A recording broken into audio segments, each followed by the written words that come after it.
Dear friends, Pandian ஸ்டோரோட promo வந்திருக்கு. என்ன நடக்குதுன்னு பார்க்கலாம் வாங்க. பாண்டியன் ரூம் முன்னாடி நின்று செந்தில் அப்படின்னு அலற அவர் வெளியே வர்றாரு. செந்தில் மட்டும் இல்லை, வீட்டில் இருக்க எல்லாருமே வெளியே வர்றாங்க.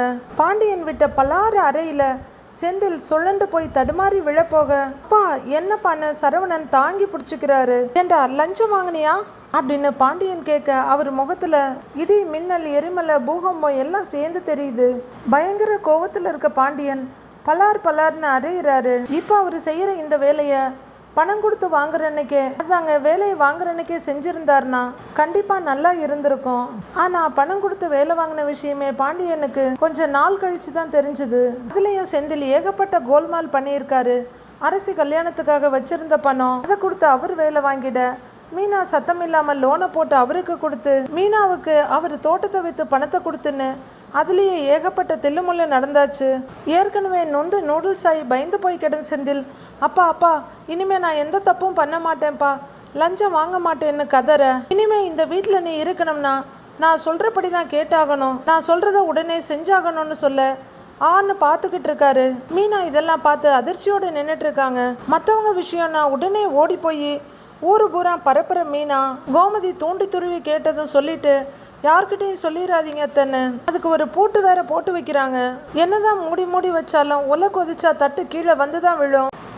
செந்தில பலார்னு அரையிற பாண்டியன், ஏண்டா உனக்கு நல்ல விஷயம் சொல்லி கொடுத்ததாண்டா வளர்த்தேன், இப்படி அனாவசியமா அடுத்தவங்க வயிற்றுல அடிச்சுட்டு வந்திருக்கிற, அபாண்டமா அடுத்தவங்க பணத்தை சுருட்டிட்டு வந்திருக்கிற, இப்படி சம்பாதிக்கிற பணமெல்லாம் ஒன்றுக்கு ரெண்டா கையை விட்டு தாண்டா போகும் அப்படின்னு கத்துன்னு கத்துற பாண்டியன், இதுக்கு மேலே நீ இந்த வீட்டில் இருக்கணும்னா நான் சொல்கிறபடி தான் நீ செஞ்சாகணும். இதுவரையிலும் நீ லஞ்சமாக வாங்கின பணத்தை எல்லாம் நல்ல விஷயத்துக்கு செலவு பண்ணிட்டு இந்த வீட்டுக்குள்ளே வா, இல்லையா இந்த வீட்டு பக்கமே வராத, அப்படியே தொலைஞ்சு போயிடு அப்படின்னு செந்தில மிரட்டிக்கிட்டு இருக்காரு. இதுவரையிலும் லஞ்சமாக வாங்கின பணத்தை நீ நல்ல விஷயங்களுக்கு செலவு பண்ணியிருக்கணும். இனிமே ஒத்த ரூபா கூட எங்கேயும் எதுக்காகவும் நீ வாங்கக்கூடாது. அப்படி இருக்கிறதா இருந்தால் மட்டும்தான் இனிமே இந்த வீட்டில் உனக்கு இடம் அப்படின்னு கத்துற பாண்டியன் பலார்னு மறுபடியும் 4 கொடுக்குறாரு. செந்தில் அப்படியே அதிர்ச்சியோட அவங்க அப்பாவை பார்த்துக்கிட்டு இருக்காரு. சரவணன் விஷயம், சக்திவேல் வீட்டு விஷயம், வேல்ஸ் ஃபேமிலியை விஜிலன்ஸில் போட்டு கொடுத்ததுன்னு எல்லாத்தையும் கனக்கச்சிதமாக செஞ்ச மீனாவுக்கு அப்போ மட்டும் எல்லாமே சட்டப்படி நடக்கணும்னு தெரியுது.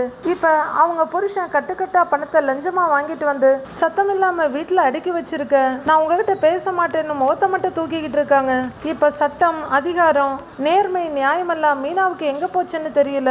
அநேகமாக இனி செந்திலோட குவார்ட்டர்ஸ் வாழ்க்கை அதோ கதி தான். இனி வேலைக்கு போகிறதா இருந்தா வீட்டில் இருந்து தான் போயிட்டு வந்தாகணும், இல்லையா பழையபடி பாண்டியன் ஸ்டோரில் போய் பொட்டலம் அடிக்க வேண்டியது தான். பார்க்கலாம் இனியாவது செந்தில் கையை காலை சுருட்டிக்கிட்டு ஒழுங்காக இருக்க போகிறாரா, இல்லைனா அவங்க உதவாக்கரை மாமனார் சொல்கிற மாதிரி பணம்னு ஆவியாக அலைய போகிறாரான்னு வர எபிசோடில் பார்க்கலாம் ஃப்ரெண்ட்ஸ்.